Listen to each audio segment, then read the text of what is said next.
Isang high-value individual ang arestado sa ikinasang bypass operation ng Quezon Provincial Drug Enforcement Unit sa Barangay Market View, Lucena City, madaling araw ng May 20, 2026.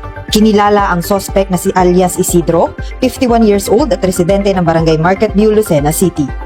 Ayon sa Quezon PDEU, nasamsam mula sa sospek ang isang not-tied transparent plastic bag at siyam na heat-sealed transparent plastic sachet na naglalaman ng hinihinalang shabu.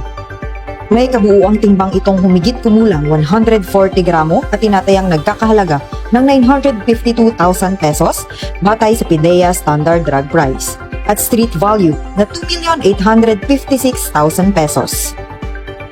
Mahaharap ang sospek sa kasong paglabag sa Section 5 at Section 11 ng Republic Act 9165. Samantala, iginiit ng Provincial Director ng Quezon PPO na si Police Colonel Romulo A. Albacea na magpapatuloy ang pinaigting na kampanya ng kapulisan laban sa iligal na droga upang mapanatili ang kaayusan at kaligtasan sa lalawigan. Patuloy namang pinaalalahanan ng Quezon PPO ang publiko na makipagtulungan at magbigay impormasyon kaugnay sa mga iligal na gawain sa kanilang komunidad. Mula dito sa lalawigan ng Quezon, ang inyong PNN correspondent, Patrolwoman Jessalyn T. Argoso. Alagad ng batas, tagataguyod ng balitang pulis.